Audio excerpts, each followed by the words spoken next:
Good morning. Could you tell us your name? William K. Langfan. What's the K for? The K is for Kagan. Are you a Kohen? It was taken from my mother's maiden name, but I never did have a middle initial until my sisters said, if you are going to be successful in business, you have to have a middle initial. So that's how I wound up with a middle initial. Were you ever known by any other names? Oh, just Bill. And your Hebrew name? Hebrew name? Zev. Where were you born? New York City, Manhattan. Where?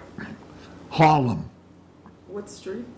117th Street. And when was this? 1922, March 4. So how old are you now? 91. Do you remember any incidents of anti-Semitism when you were growing up in the area? On Halloween, there were some battles. Broadway, where I lived in Washington Heights, was a kind of a separating point where east of Broadway there were a lot of non-Jews, and at Halloween they used to come over with socks filled with rocks, and we battled them. What did you use? The same. Can you tell us about your education? I've gone through law school, Cornell Law School. What field of law did you practice? I never went into law. I went into business immediately. What type of business was this? This was originally something that I discovered when I was on a trip through North Africa and Europe in 1948. I discovered that there was extraterritorial rights for Americans in Morocco. In 1904, as a gift to the United States for getting rid of piracy in the Moroccan area, the Sultan established extraterritorial rights for Americans, and as a result, they didn't have to have import licenses or export licenses, and I saw an opportunity for getting into business in Tangier, Morocco. I was in business when I was at university at South Carolina. I represented manufacturers of military items such as belts with these eagles and badges and caps and hats, and one of the hottest items was pillow top cases in satin with sayings such as a poem to mother, or a poem to a sister, or a poem to a loved one. And one of the major reasons for the wonderful saleability of this item was that there was a box that came with it, and all that one had to do was buy it, put it into the box, address it, put a stamp on it, and off it went. And that probably was the main reason that it was such a hot seller. I used to sell them by the gross to the various stores in town. Could you tell us about your family, your parents? My father was born in Vilna, and he wound up in the Russian army and actually fought in Korea, Oran, Manchuria in the Russo-Japanese War. He was one of the few Jews who actually was in the cavalry. And there was one incident that he told us about, which I recently told at a private luncheon, and it kind of stunned the crowd. He was galloping along, and he felt some moisture in his boot. He looked down, and he saw a bullet protruding from his boot, which he pulled out, and he had a slight flesh wound, and that was causing the moisture in his boot. And what I added was, if that sniper had aimed a little higher, none of us would be here right now, because that was my father. And I told this at a luncheon at Michael Dell's home. Michael Dell is my great nephew. And I was down in Austin for a bar mitzvah of either his son or his brother's son, I don't remember which, and it was at a private luncheon that I told this little story, and the silence that ensued after that was remarkable. What work did your father do after his service?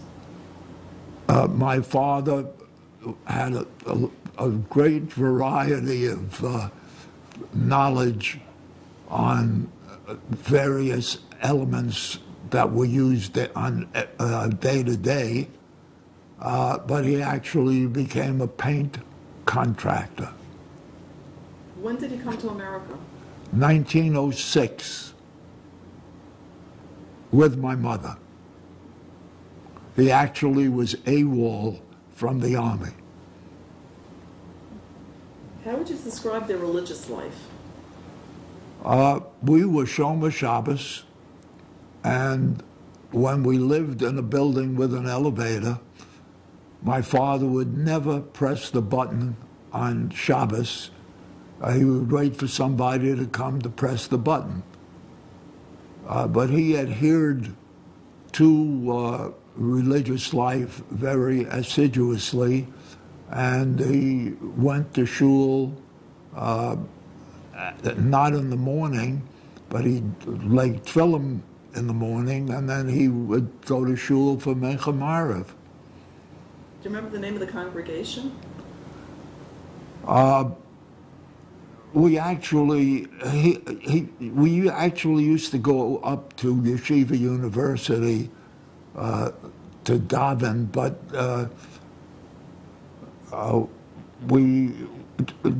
during the weekdays he would go to shul at 175th Street between Wadsworth and St. Nicholas. What comes to mind when you think back to him? He was a great person. He knew the names of all of the justices of the Supreme Court and knew the names of many of the congressmen and senators. He used to read the daily papers, the Yiddish, the Tug, and the New York Times religiously. and he followed the news on a daily basis, and that enabled me to follow in his footsteps, and I started reading the New York Times at a very early age. As a matter of fact, when I was in junior high school, there was a special deal with the New York Times where for 5 cents a week, you would get five daily papers. And because I did the collecting in my class, I got the New York Times free of charge. Can you tell us about your mother?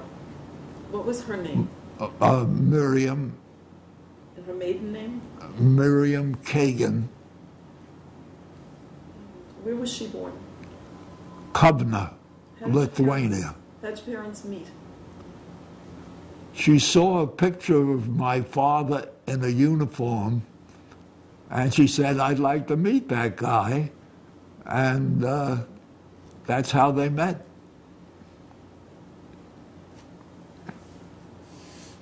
What special memory do you have of her?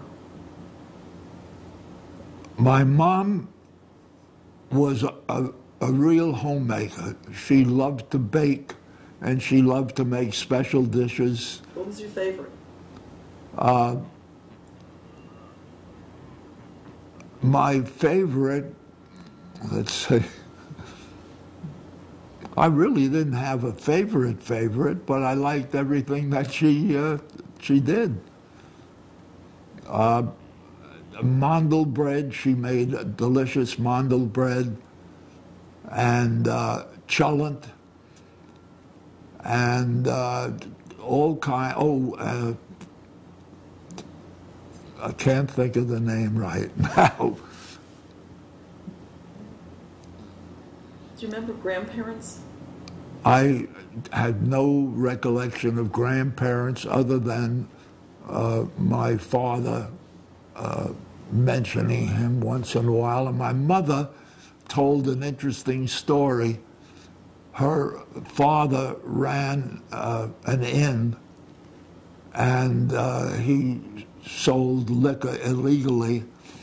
And one day when she found out that the police were going to be coming, she broke all the bottles. She used to tell that story. Can you tell us about your siblings, brothers and sisters? My brother, who was the oldest,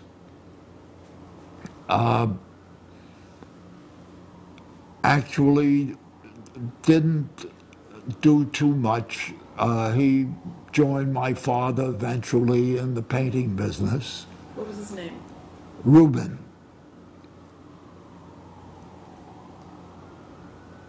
My oldest sister had a very sharp brain. She became a bookkeeper. What's her name? Barbara. Did she marry? No. And she really ran a dress manufacturing business for someone. My middle sister, Zelda, she was just a secretary. My younger sister, Hannah. Did Zelda marry? No. My younger sister, Hannah, had a tremendous singing voice. She was in all of the plays that required singing when she was at school. And she actually went to Juilliard for a period of time, but that area never developed, and she became a sales girl at department stores. Did she ever get married? She didn't marry either. Can you tell us about your family life living in Upper Manhattan? We lived in Washington Heights for most of my lifetime, and it was relatively normal life. I played ball all the time. As a matter of fact, before I started playing at parks when I was very young, my mother used to yell out of the window, "Velvel de Dovsgainse Cheder," and that was like a knife piercing me. It would be in the middle of either a stickball game or a touch football game, and but I always went. And where did you go to Cheder? To this 175th Street synagogue. As a matter of fact, I don't know if I should tell you this, but I got kicked out.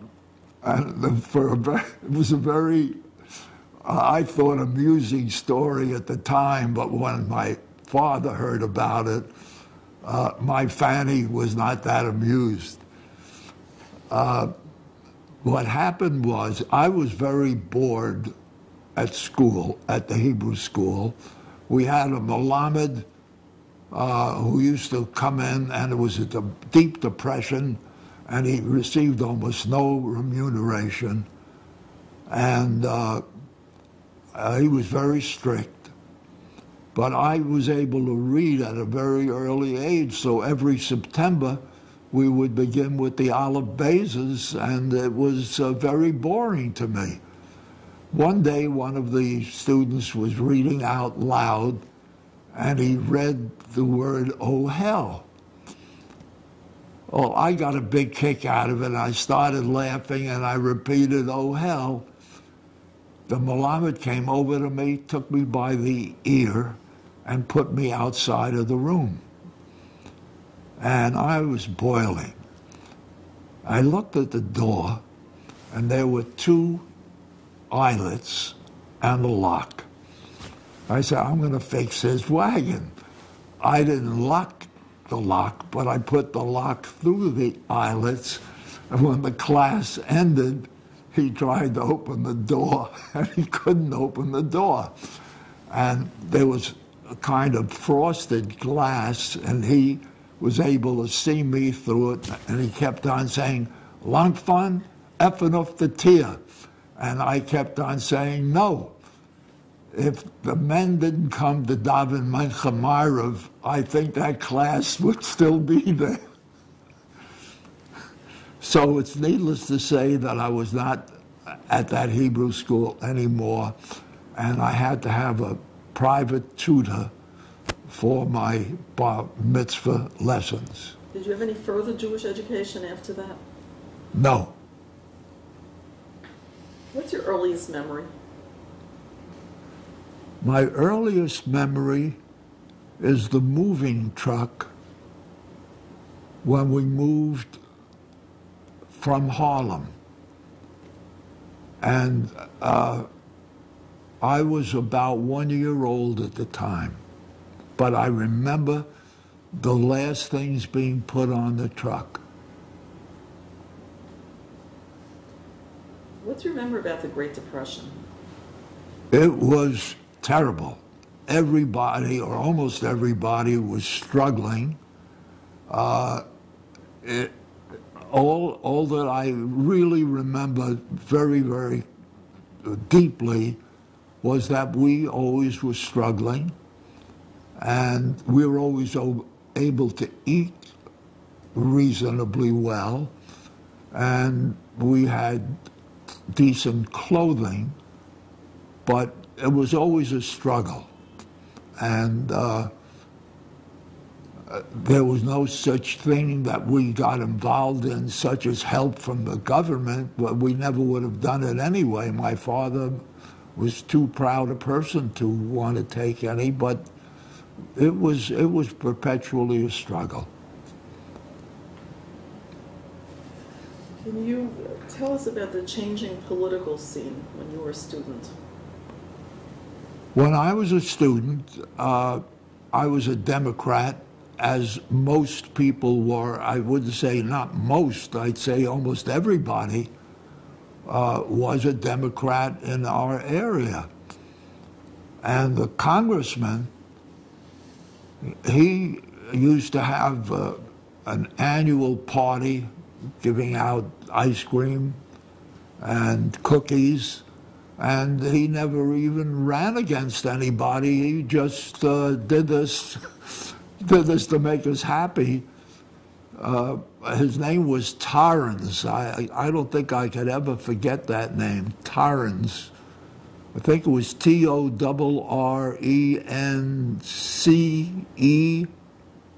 or SE. That part I don't remember definitely. But he was very helpful. He was able to get night lights at our park so that we would be able to play softball until 10 o'clock every night.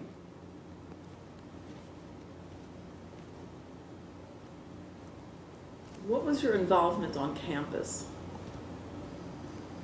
At high school? High school? None. I was anxious to get home and to start playing ball. I had high school? George Washington High School. And what about when you were in college? What was your college? I was a debater. What was your major? What was your major in college? My major was economics and accounting. It was a business course. And where was this? At the University of South Carolina, at Columbia, South Carolina. I had never been away from the city of New York until I was graduated from high school. And I felt that I wanted to see something about the United States. And we didn't have much money at all. And I got a bunch of catalogs of universities, state universities, because they would be the least expensive. And I found that the University of South Carolina had a lot of PhDs on their faculty, and it was the cheapest. And I decided to try it out. And it turned out to be a blessing, because not only did I make a lot of friends there, I was able to go into business. And I was able to send money home, which was kind of rare.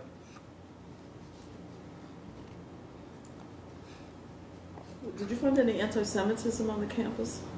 No. And could you tell us about the debates that you had while a student there? Well, the major debate of the year 1940-41 was whether or not we should enter the war. The actual terminology of the subject was, and this is now 70-something years ago, and that thing just pops into my head as if it were something that I was talking about yesterday. And it was resolved that the United States should maintain a strict policy of economic and military isolation toward all nations outside of the Western Hemisphere engaged in armed international conflict. I was always on the negative side in the debate. Did you choose the side, or was this assigned to you? I chose it. I couldn't possibly properly debate on the other side because my feelings were too strong. Where did you debate? Up and down the coast. Debated at nearby the New York City area. I debated against Columbia University, and then Yale and Harvard, and George Washington University in the Washington area, and Richmond University, and some of the local universities around South Carolina. Can you tell us about the debates? Can you tell us about the debates? Well, the debate, from my point of view, was rather one-sided because I felt that it was an absolute necessity to get rid of Hitler. And the only way that would happen would be if we entered the war. When were you first aware of him? When were you first aware of Hitler? I was aware of Hitler before he became the chancellor. I read about his book and about his various speeches, which were anti-Semitic and just anti-everything that I was used to hearing about and reading about. Were you aware of any contact that your family had with anyone left behind in Europe? When your parents came to America, did they leave family behind? Yes, my father had some sisters, and he lost contact with them during the war. Was there any attempt to bring them to the United States? I really could not give you an honest answer. Did you feel any problem with other students or professors on campus with your stand? Not really. Not really. Who was the victor of these debates? Well, we really didn't have victors and losers. It was just debates, and nobody was declared a winner or a loser. We just gave our various opinions, and we contested our adversary, but that was just it. Were you involved in any protests besides the debates? Anything against Hitler or Germany? No. What were your news sources at that time when you were on campus? The local paper, I did not subscribe to the New York Times at that time. But it was a local paper and radio. Did you speak to your family at home often at that time? Fairly frequently. What were your feelings about your own serving in the United States Army? Was that possible for you? Did you feel that you wanted to while you were debating?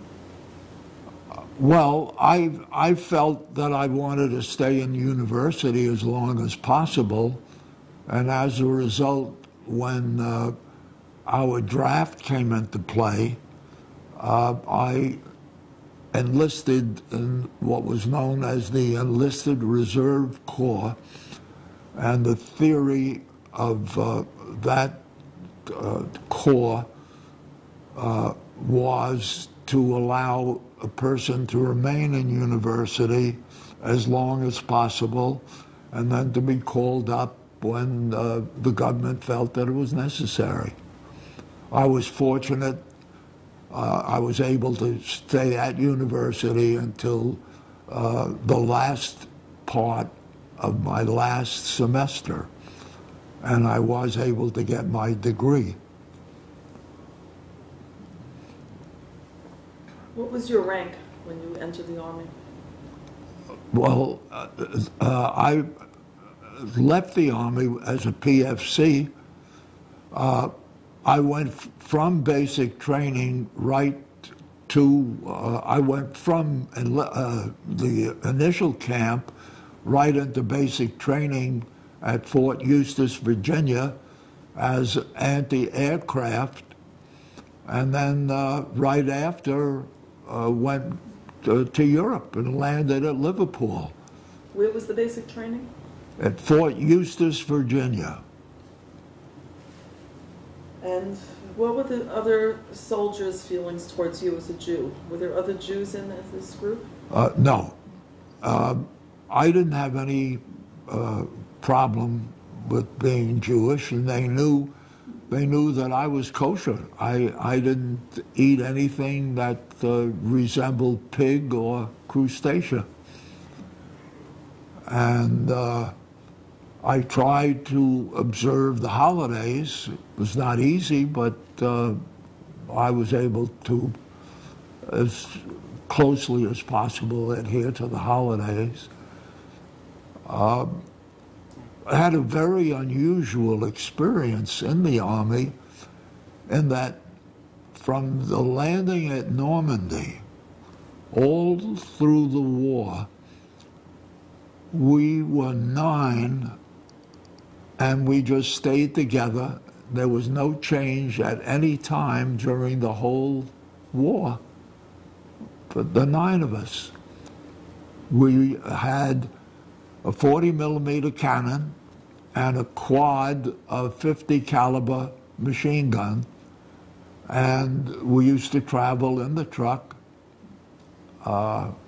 wherever we went with the cannon attached behind us. Did you remain in touch with those people after the war? Not really. When were you shipped overseas? November, or either late November or early December of 1944. Where did you arrive? Liverpool, England. What did you see there? What did I see? The conditions there. They were blackout at night. When we would go out at night, and this was the whole time in Great Britain, and we were trying to find some young ladies, we used to go by voice. We would meet by voice, and then we'd go into a pub and see what the gal looked like.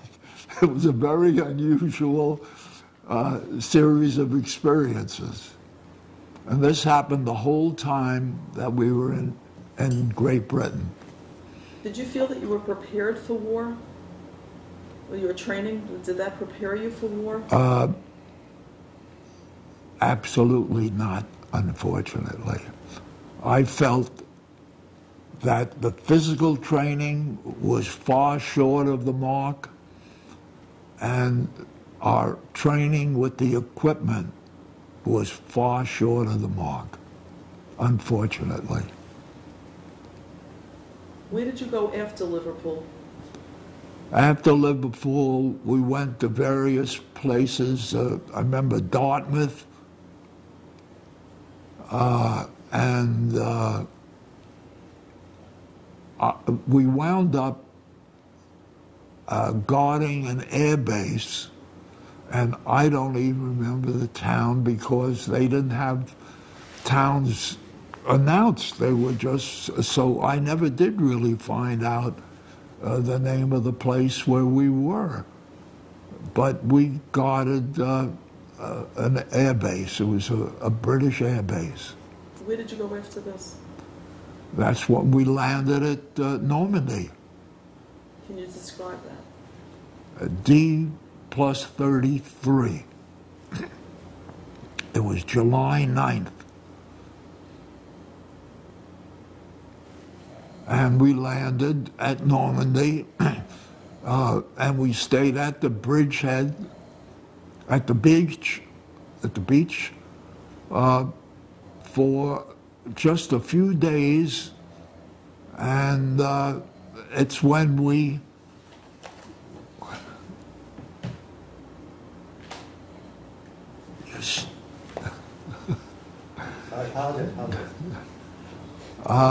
and we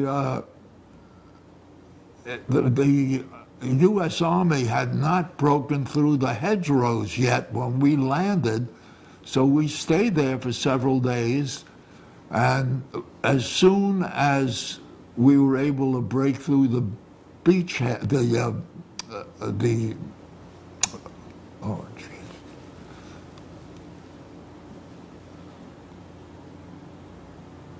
Just a minute.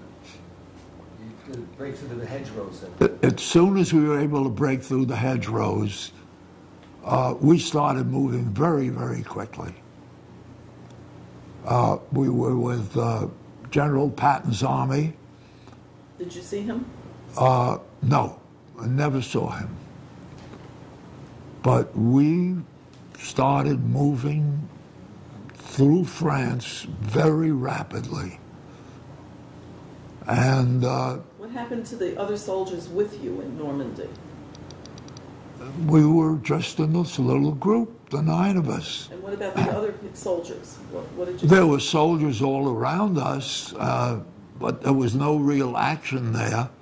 Once in a while, we would hear an 88, German 88 sound off, but we never had any shots fired anywhere near us.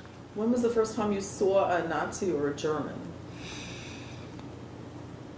Well, I saw Nazis, but I didn't see a German soldier until after the war. Well, it was, I'd say the war was about over.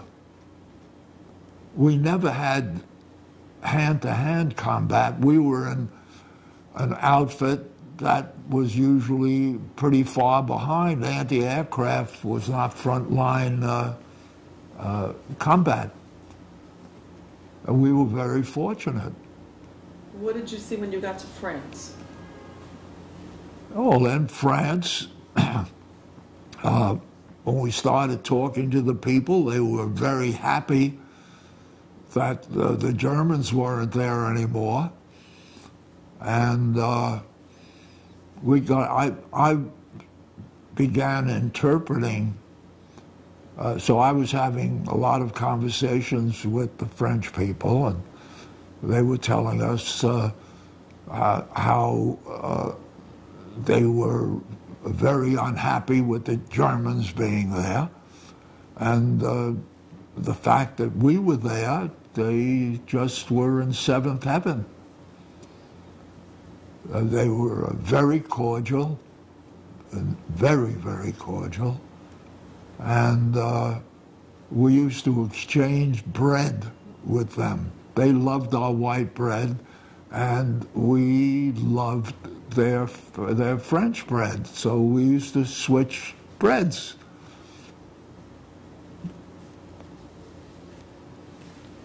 What were you aware of about the plight of the Jews at this point? Not very much, except rumors that we heard of camps, and what we heard was so unbelievable that it really was hard for us to feel that there was such a thing until we actually saw. How long did you stay in France? I really can't truthfully say, but it wasn't very long. The next thing I knew, let's see, it was July, so, well, actually, we were in Belgium before we knew it, and I'd say it was somewhere around September, October of '44, we were at Bastogne. And I had a very, very easy time because I would be going out and getting fresh food for us from the farmers. And we had our regular army food, but because I was able to talk French, I would go out and get fresh things for us. And I was able to get a shave in town almost every day and eat a meal at a restaurant. It was a very easy life until we started hearing rumblings of the Germans breaking through. And the next thing we knew, we were told to leave Bastogne and to set up about a kilometer, or perhaps a little more than a kilometer outside of Bastogne, as anti-tank. And we were specifically told, don't try to hit the body of the tank because your missile would fly right off. So aim for the tracks. But fortunately, no German tanks ever approached us, and we didn't have to fire, and we didn't have any real combat. What did the people in Belgium tell you about their experience under the Nazis? It was basically the same as the French, that as long as they were tranquil, they weren't bothered, but they couldn't move around the way they'd like to. And had they been looted? Was there any damage? Just from time to time, the Germans would decide that they wanted to put officers in a home, and they made the people leave. But other than that, I didn't hear of any looting. Where did you go after this? After Bastogne, we headed for Germany, and I remember we were told one day that the next day we were going to cross the Rhine. So we stayed up the whole night playing cards, and the next thing you know, we crossed the Rhine and started going into Germany. Did you find any reaction or any shooting towards you, any missiles? No, we never had anything that I would call hand-to-hand combat or any bullets flying around. Where did you go after you crossed the Rhine? We started heading east, and we hit several cities. I honestly don't remember the names right now. And I do remember very vividly when we wound up at Buchenwald, and we helped. What were you told before you got there? Nothing specific. Nothing specific. Do you have any idea of what you were walking into? No, just from rumors, but that was it. But there was no way that I could envision what I have been hearing as actual having happened. It just was too far-fetched. Said, how could a human being do something of that nature? And then we did enter Buchenwald, and I had quite a few chats in my Zerbrochene Yiddish with several of the people. I saw the bodies lying around. I saw bodies on carts, and some of the men, I didn't see any women, but some of the men were so thin that it just didn't seem possible that they could be alive. And they told us of what they had been experiencing, and they just felt lucky that we were able to come in and save them. Were you aware of any other Jewish soldiers in this liberation? I have no recollection of any Jewish soldiers with me at the time. Do you remember Rabbi Herschel Schachter? No. How long were you able to stay there? Several hours. I don't remember exactly how long, but it was several hours. Were you able to help any of them? I was able to give some of them food, What did you chocolate bars, whatever I had, I gave to them. What was the Army doing for them? When we were there, nothing yet, because it was really just when we had gotten into camp. It was just a Were you the little first bit one? after. It was a little bit after the ones before us had gotten there. How far after them? It was just hours. What group entered first? What group entered first? Which group of the Army entered the camp first? I don't remember. How many people do you think were there? Inmates. I really couldn't estimate it. Were we asking about the Lieutenant Burndown? Do you remember any the reaction to the other soldiers when you entered and they saw what you saw? I talked to several of the people in my group of 9, and they also found it unbelievable. It didn't hit them the same way that it hit me, but they were quite taken aback by it, very much taken aback by it. Were any of the soldiers able to take pictures or record any of the scenes that they had seen? I had a picture with several of the fortunate ones who were alive disappeared. I don't know why it did, but it just disappeared somehow. Did you see any other Jewish officer there? No.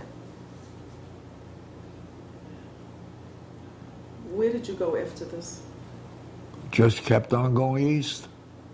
Did you see any other survivors along the way? Occasionally I did meet with survivors. When we got to displaced persons camps, I did meet several people who were Jewish, and some of them were even afraid then to say that they were Jewish. But that initially surprised me, and then I started thinking about it, and I felt that I might have felt the same way if I were in their shoes. Did you see any Nazis or Germans while you were in Buchenwald?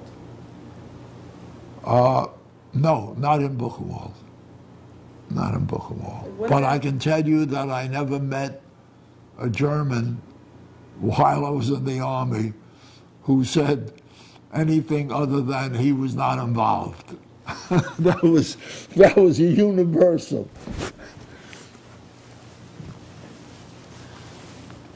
But I spent quite a bit of time at displaced persons Do you camps. remember where any of them were? Didn't know the towns. Were the Jews? Except the last area in which I was Landkreis. Jesus, I can't think of the name. But we were there for several days, and I remember when I told the Germans that the Russians were going to be taking over that area, they refused to believe it. Not a one believed us when we told them that the Russians were going to be taking over and that we were leaving. That I remember very, very vividly. When you left Buchenwald, and did you find any of the people around the camp aware of what had gone on? Were they questioned? Well, we didn't stay in that area. We just kept on moving east. But I used to go to farms and get food for us in Germany with my, at that time, I was very annoyed with myself that I really couldn't carry on a conversation with Germans. So I scouted around for a German English grammar book, and I was unable to find one. But I was able to find a German French grammar book, and I started playing around with verbs, and before I knew it, with the ability to talk in both my Yiddish background and the conjugation of verbs, I found that I was gradually talking enough German that I could talk in an intelligent fashion with Germans. So I found that very helpful in going to the farms. I had one experience that remains in my brain indelibly. I was asking this lady at the farm for various items, and I wanted onions. And I said, ich will haben Zibbels. Didn't ring a bell. Just a look of question on her face. And then I made believe I was crying. And then she popped up and said, "Oh, Zwiebeln, Zwiebeln." And that voice of hers remained in my memory. I'll never forget that. It was not an important thing, but it was just from Sybil to Zwiebeln, and how she was not able to catch on with Siblin, but as soon as I showed crying of eyes, she immediately knew that it was onion, and she popped up with it, Zwiebeln, Zwiebeln. Where did you go after Buchenwald and traveled on? All the way to the most eastern part of Germany, where when the war ended, we stayed there for several days until we went to France, to what the French said was Reims, and what we said was Reims. It was the champagne producing area of France, and we were converted into MPs. When you reached the eastern border, were you in contact with the Russian army? No, we were very close, but there was no contact that we made with the Russian army. How did you get back to France? How did you travel? By truck. The same truck. What did you see along the way? Oh, devastation. Towns that were completely to the ground. And it was that way virtually the whole way in Germany. In France, not that much. When did you see the DP camps? When did you see the DP camps? It was along the way. From after Buchenwald, from time to time, we would be at a place where there were DP camps, and I would go in and talk to the people. What were the conditions there? Just bare. Just bare. Everything was bare. Was anybody helping the people there? It was too early. I don't think. I don't think that. I'm sure we were giving food to them. Who was guarding? Who was guarding them? There was nobody guarding them when we got there. The Germans were gone, so there was nobody guarding them.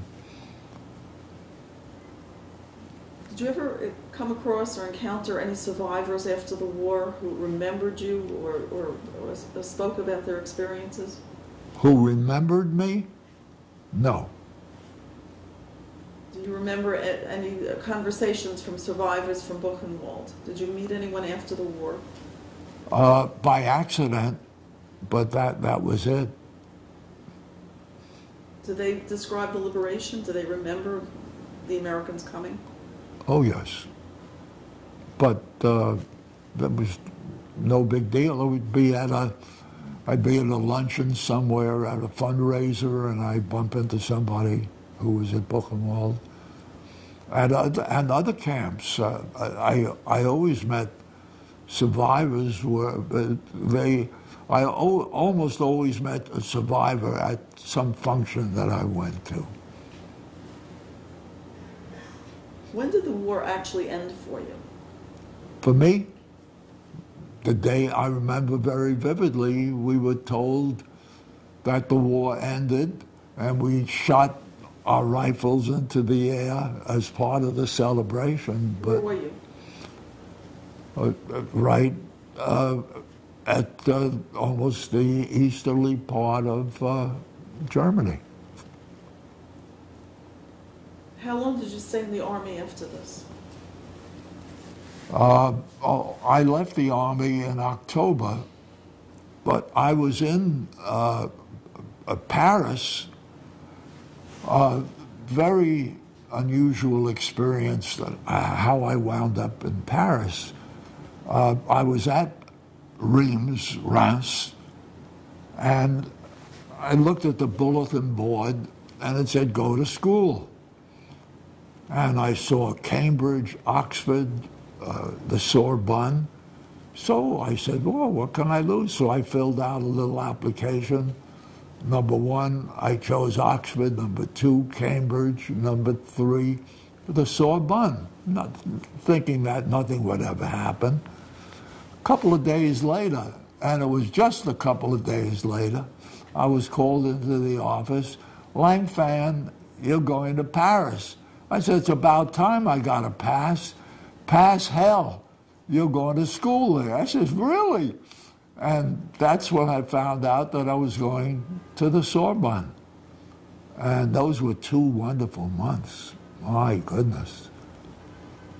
I had won in a dice game, and I had a lot of cash. And my goodness, I really had Paris at my beckoning call. And we only had 3 hours of class a day, 6 days a week. We had Sunday off, and 21 hours to do whatever we wanted. We had dorms there, but there were very few people in the dorms. We were out somewhere else almost every night. What did you take there? What subjects? French language and French civilization, all in French.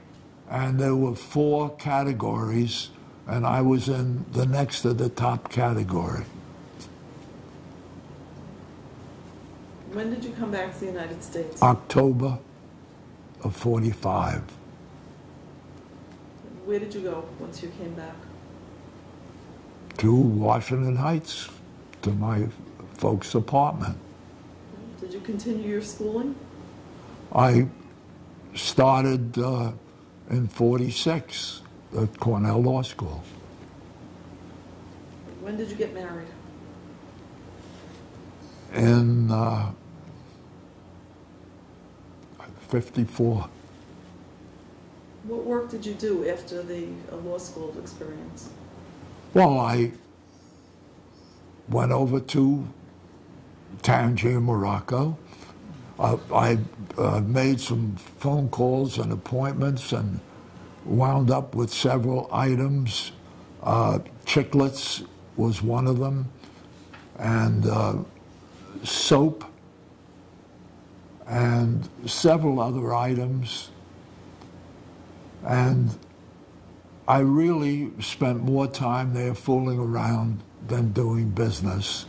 And I realized that it was something that I had made an error in judgment, and I just left and came back to the States and started getting into business in the States. What did you do in the States? I got involved in manufacturing costume jewelry. Actually, I didn't do any manufacturing. What I did was get the items, and drop the earrings were very popular, and I found someone who molded the metal of the costume of the dropped earrings. I found people who sold rhinestones, and I had people put them together, and I was a jewelry manufacturer just like that. And who were your customers? Pardon me? Who were the customers? Retail stores and department stores. And then it was at that time that I met my wife-to-be, and she had an uncle who was in the business of selling luxury goods to the Navy. He had contracts and had a partner, and he said, "Bill, the jewelry business, you're not going to go anywhere with that, and I could use you in this." And I said, "Okay." And I took to it rather quickly, and the next thing you know, he said, "Bill, I want you to be half of my half," which meant I was going to be a quarter owner of the business, which I did. And then I was doing a lot of traveling to Norfolk, Virginia. Actually, we would sell to the ship here for delivery at various ports in Europe. And it would all be duty-free and at prices that staggered the imagination. For example, 1 ounce of Chanel or Guerlain was $5, and you couldn't buy for less than about $20 in the States at that time. It's much, much more now, of course. But cameras, they were so cheap, it was unbelievable. And so as a result, I really, really started making quite a bit of money. And then my wife died. And here I was left with a young lady, a young child, and I decided that I didn't want to travel anymore. What was your wife's name? Her name was Alegria. She was from Tangier, Morocco. What was her last name? Benayoun. And I decided to go into real estate, and the rest was history. Eventually, I had my own business. I started the business in 1960, and it became fairly successful. Could you tell us your children's names? Mark. Well, Robin is my oldest from my first wife, and then Mark. Dana, D-A-Y-N-A. They're my 3 children. Did you remarry? Yes. And what was her name? Marion. That's Marion. When did you marry her? In, let's see, 59. Did you have children with her? Well, those two, Mark and Dana. And it's strange the way Marion and I met. The head of the company for whom I started working was at a sale of a building, and there was a small group there of men who were part of a syndicate. And the one who headed my firm started talking about me. He said this guy came out of nowhere and in a couple of weeks was outselling the whole sales force. And he's a widower. So one of the men heard this and said, maybe he ought to meet my daughter. And that's actually how I met my wife. What was the last name? Goldenberg, and he was a dentist. And we were married after several weeks. Where did you get married? Where? We were married in Muncie. Were you able to provide Jewish education for your children? Yes. My oldest daughter actually was a co-winner of the Hebrew School Prize, and she wound up going to Israel. And her, I guess it was around her senior year in high school. My Mark was a battle at Hebrew school. He just, after a while, refused to go. And my youngest daughter was not that interested. I tried to get her interested, but she just didn't take to it. How did your experiences during the war affect how you were religiously or involved in your community? Well, religiously, not at all, but deeply interested in making certain that we didn't have any future problems such as the Holocaust. And that has remained with me forever. That's one of the reasons that I feel that I do as much as I can for Israel. What do you do? Well, I give lectures, I write letters. My letters have been in almost every newspaper in the East Coast, from the Wall Street Journal, New York Times, as far south as the Miami Herald, Boca Raton, Sun Sentinel, the local papers in Palm Beach. I've had many, many letters on a continuous basis for a long period of time. Whenever I see, I'll give you an example. Yesterday, I saw something in the New York Post. Some lady said, I'm an old New York Jew. Then she went on to say that the Palestinians and the Israelis should sit down and work something out along the lines of 1967. Well, I am as against 1967 borders as anybody could possibly be, because to me, that would be very similar to putting them into the Czechoslovakian position. So, because now there are missiles, and borders of 67 are no longer borders of significance. So I couldn't wait.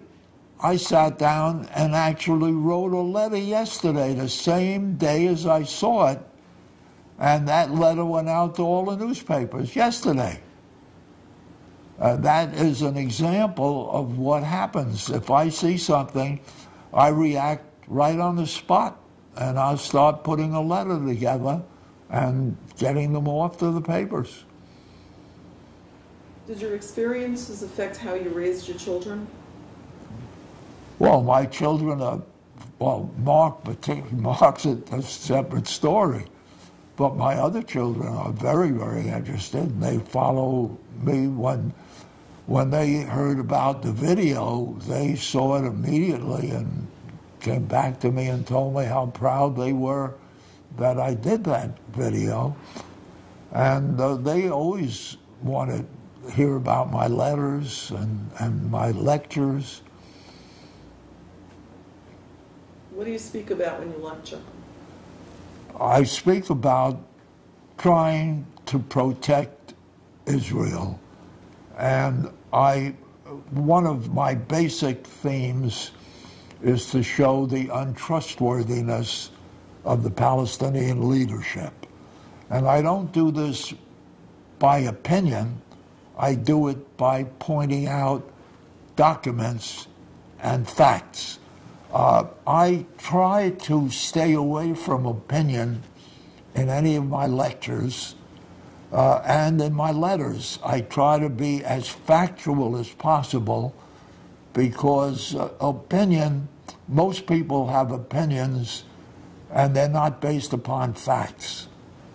So I try to stay with facts so that people and myself can make opinions that are based upon actual facts and not about just something that sounds good. What are your communal involvements now? What organizations are you involved with? Well, I belong to almost all of the major entities of the Jewish life, the UJA, AIPAC, JINSA, Likud, you name it. And then I'm involved with the synagogues in my area. I belong to 4 synagogues, 3 conservative and 1 Orthodox. And I've lectured in the synagogues down there. Where do you spend most of your time now?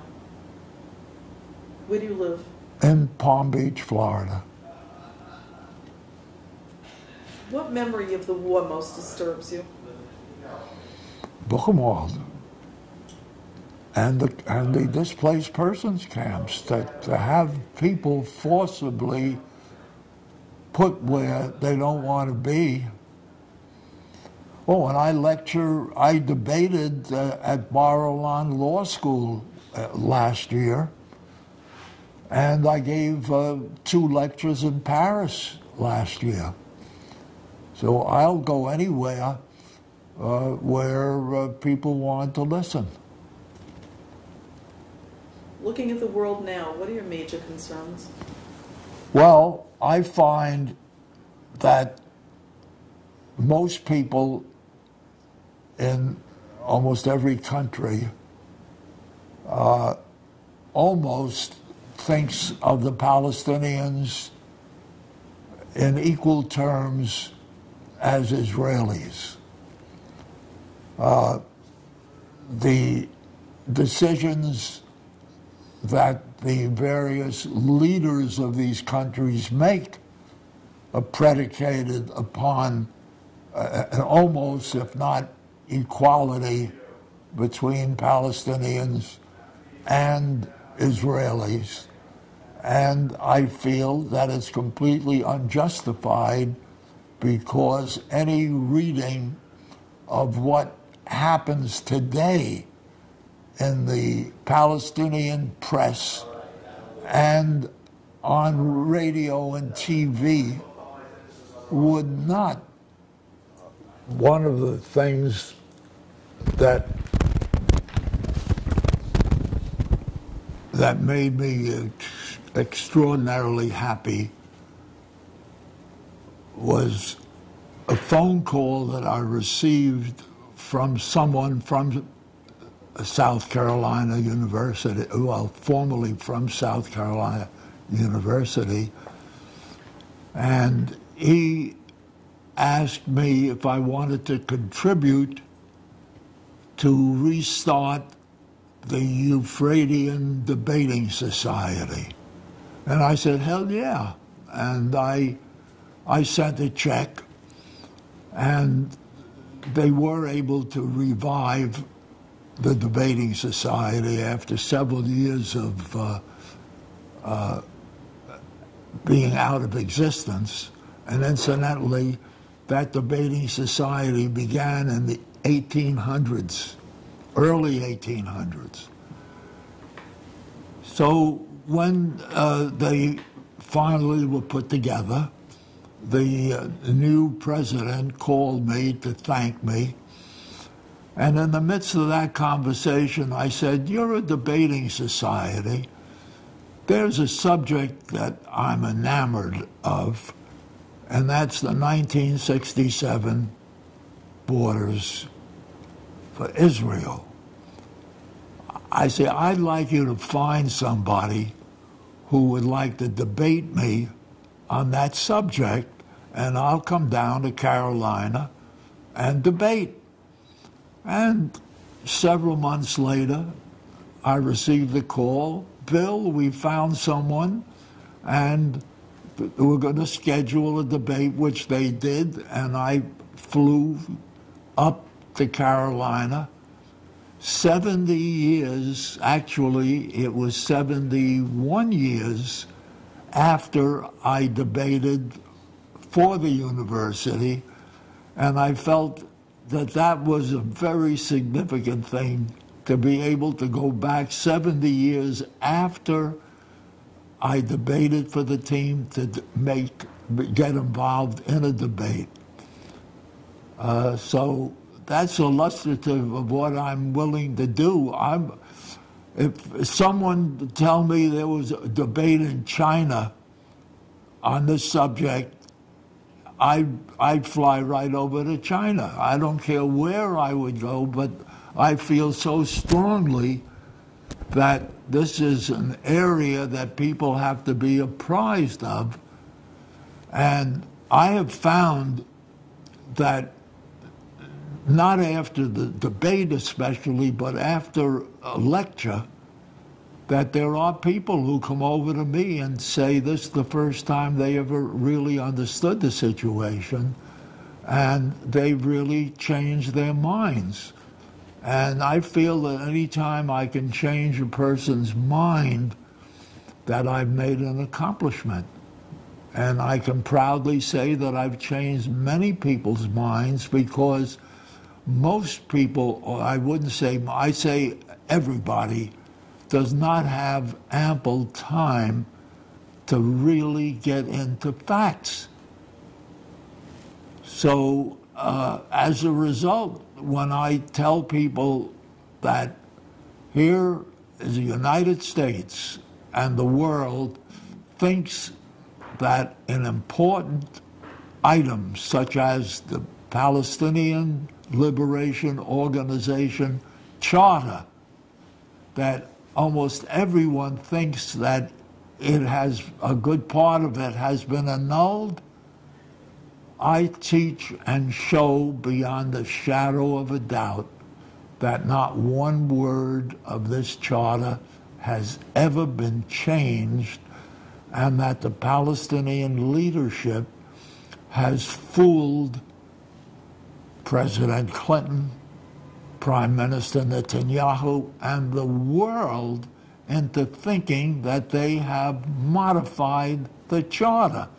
And I show them item by item their own documents to show that not one word has ever been changed in their charter, which calls for the destruction of Israel, and that the initial charter was created 3 years before Israel ever took control of the West Bank.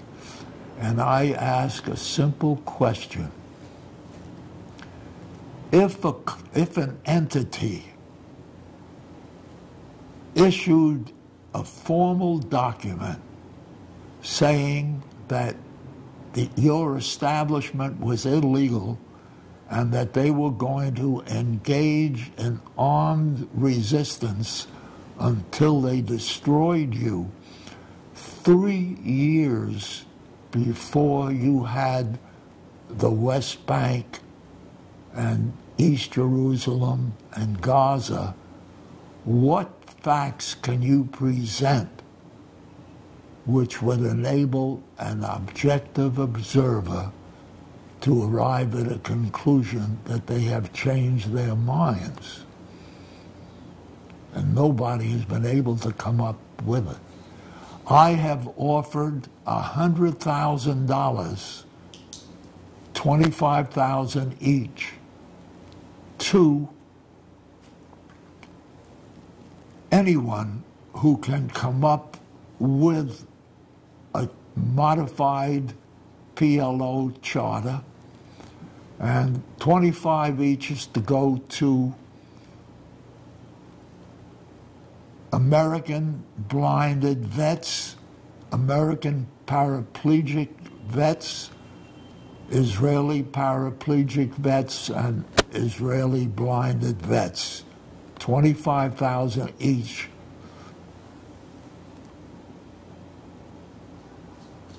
Late last week, I wrote a letter to President Clinton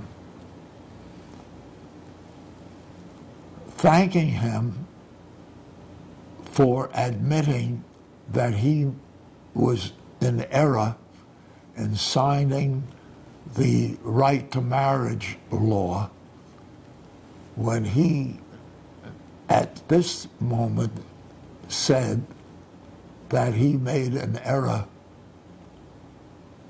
in signing that law.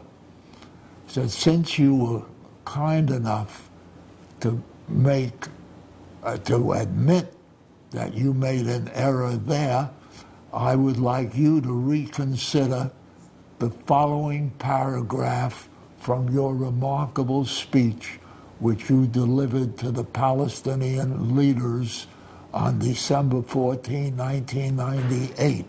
Quote, "The people in the streets of Israel thank you for what you have done. You have finally annulled the clauses in your charter calling for Israel's destruction." Close quote. But it's a little longer than that. And this was delivered FedEx on Friday last, and I'm giving the president 1 week to respond. If he does not respond, I'm sending this to all newspapers with the proofs and the documents showing that this has never been done. How would you want to be remembered? Pardon me? How would you want to be remembered? As a guy who felt like the truth should be known. What message do you have for your children and grandchildren? A message is that I hope that I'm wrong in my opinions with respect to the Palestinian leadership never changing their minds about wanting to destroy Israel, and that I hope that at some future time somebody could say, Bill Langfan was wrong. The Palestinians and the Israelis are living side by side in harmony as Switzerland, Monaco, Luxembourg live in amongst the large countries of Europe. What message would you now like to deliver to the world? Basically the same world, that I'd be happy at some future date if someone could say, Bill Langfan, you were wrong.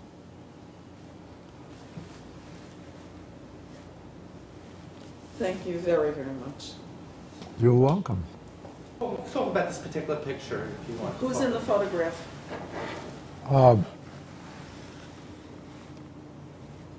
My father-in-law, His name? Murray Goldenberg, Which army was he serving in? the United States Army. And this was World War One? It must have been.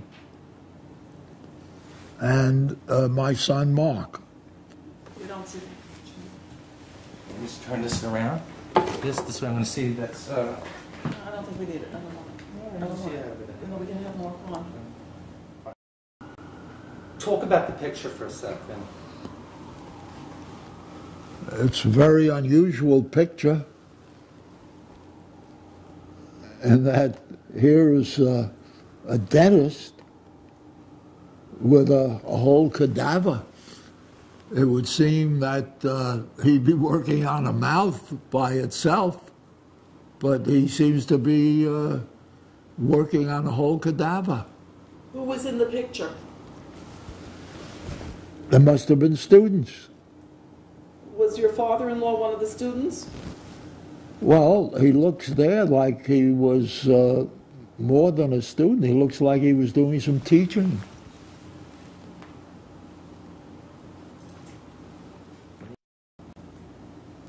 Could you tell us about this picture that we're seeing, the appearance?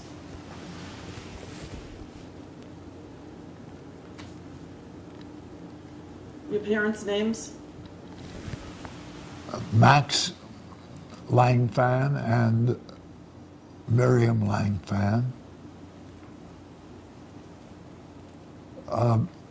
This picture was taken around the time that my father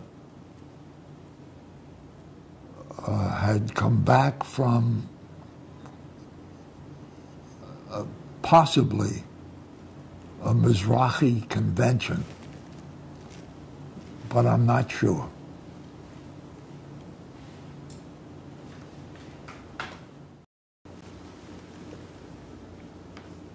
Can you tell us the names of the people? Yes.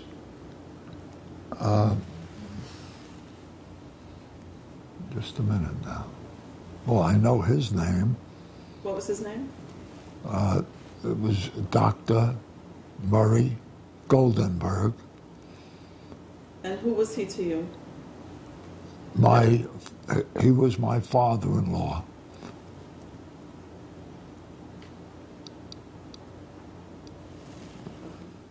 This picture? My late wife, Her name? Marion.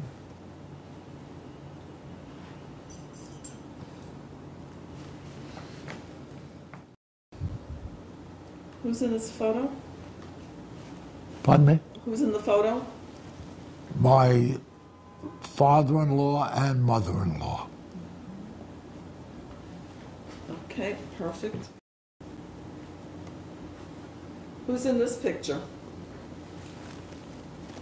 My late wife and me, That's about bar the mitzvah. time that we were married. No, that's bar mitzvah. At bar mitzvah? Bar mitzvah. Really? Yes, Who's bar mitzvah? mine. What's your name? Mark.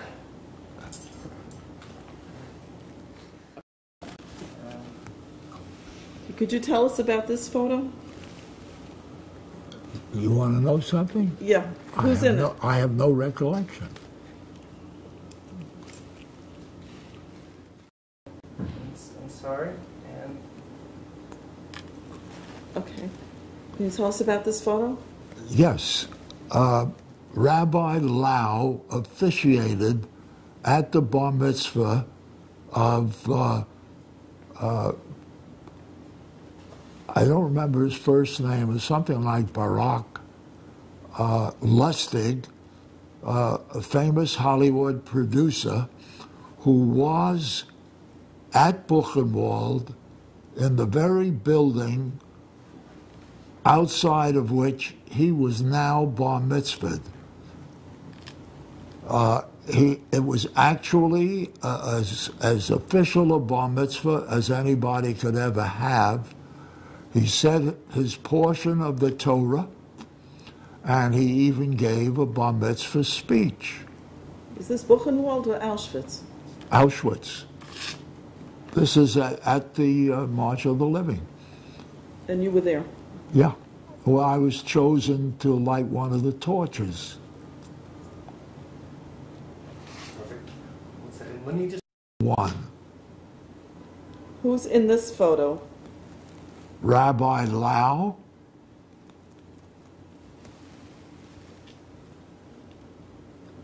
Mr. Lustig, a French gentleman who was chosen to light one of the torches, and I.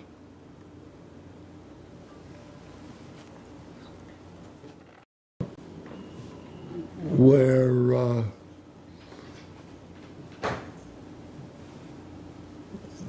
there was a formal affair, and I don't remember what the formal affair was for. It's a portrait. It's a painting. Yeah, but it was taken From a from photograph. a photograph. You and your wife.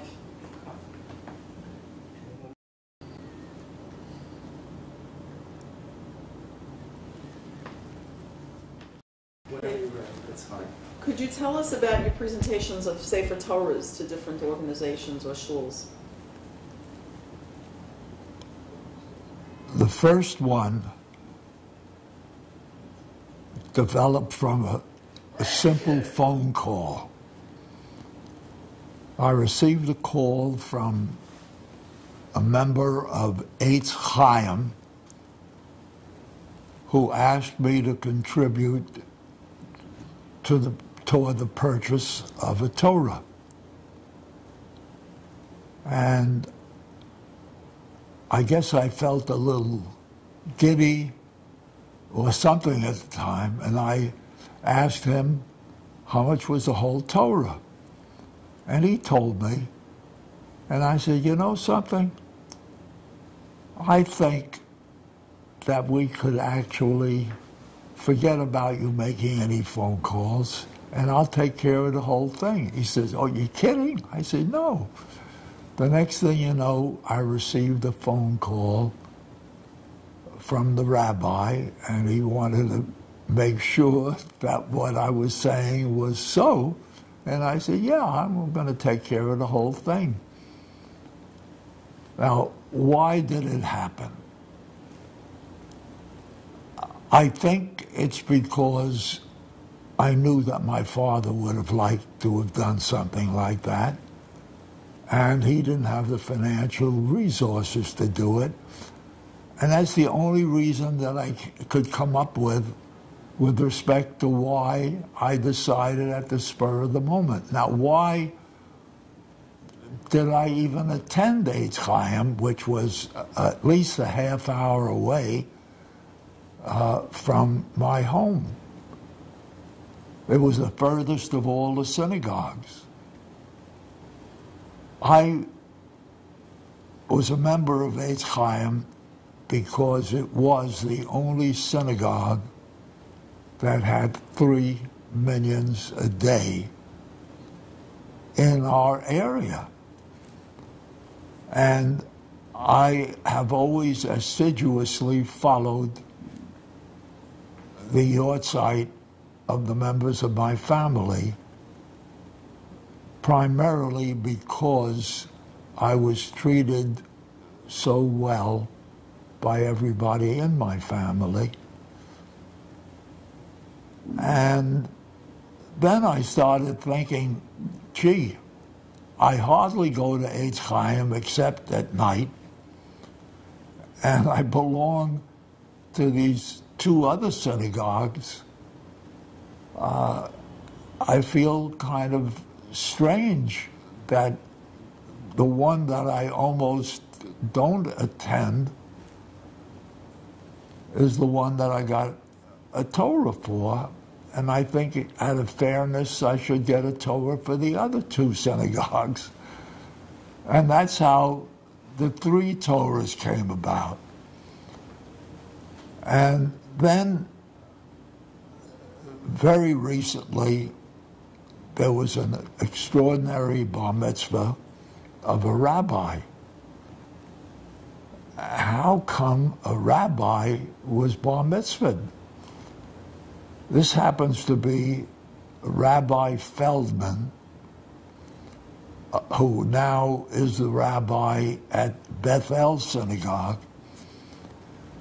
And Bethel was performing a special synagogue, a special bar mitzvah for Rabbi Feldman, because he was originally from Russia and he never did have a bar mitzvah. And at one conversation that he was having with several people, the question of bar mitzvah came about, and they said, why don't you have a bar mitzvah now? And that's how that whole thing developed. Now, Rabbi Feldman is a good friend of mine, and I was invited to the bar mitzvah, and I felt that I wanted to donate something. And I said, if I donated money, that would be normal. I said, I want to do something that was a little out of the norm. And I said, I might as well make it a 4th Torah. And that's how that came about.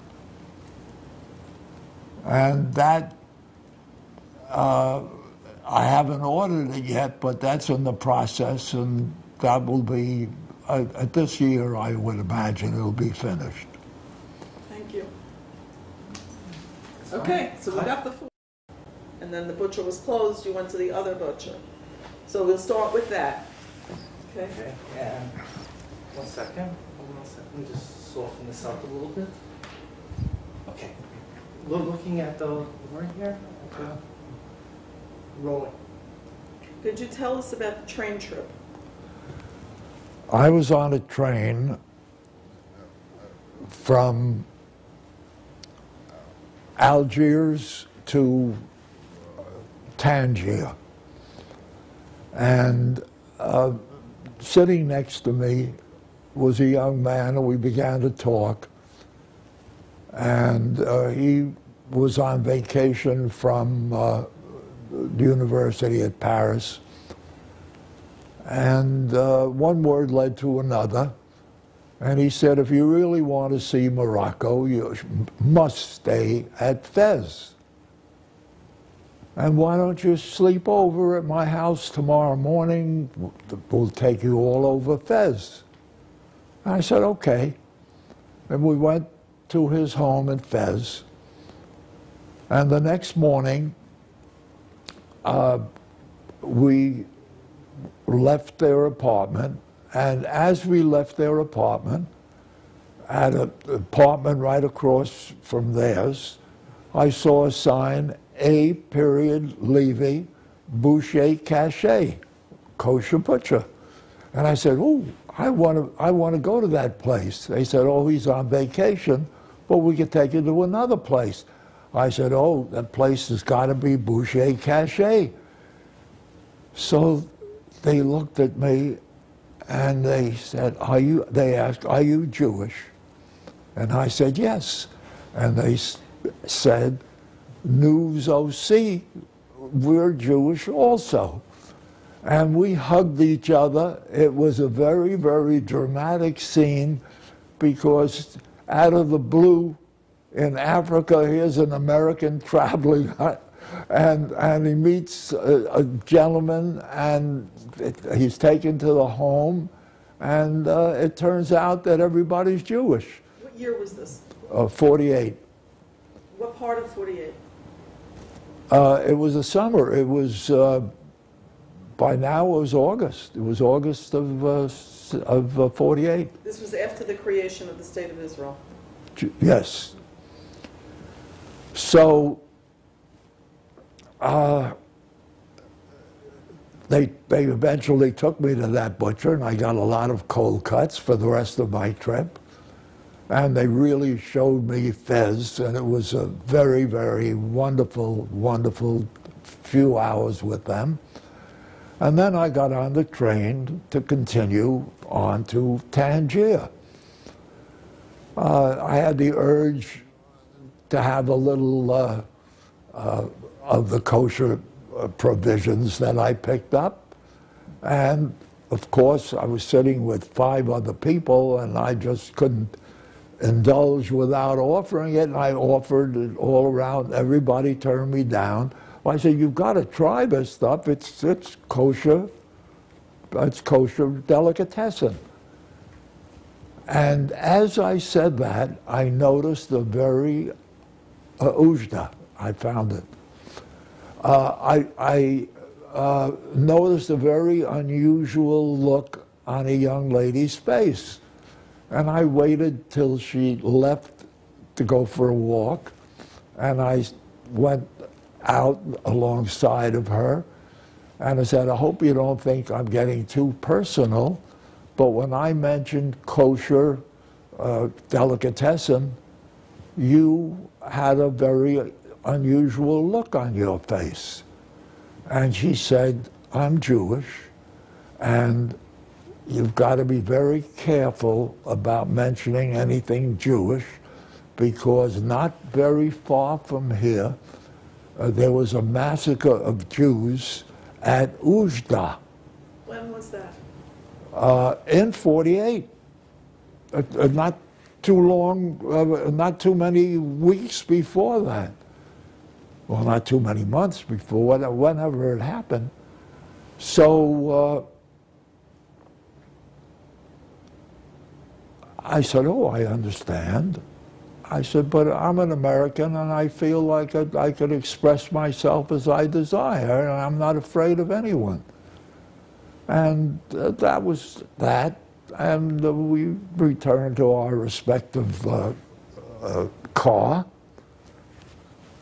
And then I went into Tangier, and I met people, and but it was very unusual to hear something like that. Many, many years later, I was on a trip to Israel, and I was talking to several people in the lobby and telling them about this, and one of them said, I'm from Ujda, which was some unusual experience, because I don't know how many Jews were ever in Ujda who were born there, lived there, but that was a very, very unusual series of coincidences. The gal who eventually came to the States, and we re-met, and that was my first wife. So I was in a car with her. She was the one from the train? No. That young lady, she was from Tangier, but I never really saw her again. But I met this young lady. I don't know if I met her at that time or when I went back to business. But anyway, we were in a car. There were 6 of us, 3 couples. And it was a Simca. And we were in the outskirts of Tangier. The bottom of the car fell out. We skidded into a ditch. All of a sudden, we were surrounded by the natives, all Arabs. So I said, I'm going out and get to a telephone. And I said, Bill, if you leave this car, we'll probably never see you again. I said, I'm not afraid of going out. So I got out, je suis américain, in French, take me to some home where I can make a phone call. Because there were no cell phones or anything like that. So they took me to a very nice home, And I told the gentleman that I'd like him to make a phone call and get a tow truck, which he did. And he described where we were. The people who took me there told him exactly where we were, and he related it to the people at the trucking firm. And I went back, thanked them profusely, went back to the car, and they were happy to see me. And I said, I don't know what the hell you were afraid of. These people were very gentle. And a while later, a tow truck came and took us back to town. But I thought that was very, very unusual. All of a sudden, we're surrounded by Arabs. There's something that you would see in the movies and almost never experience. But it was, and the fear that these people had who were with me, it was really amazing. But maybe if I were there, it wouldn't be so amazing. But anyway, it all turned out fine. But it was an unusual experience.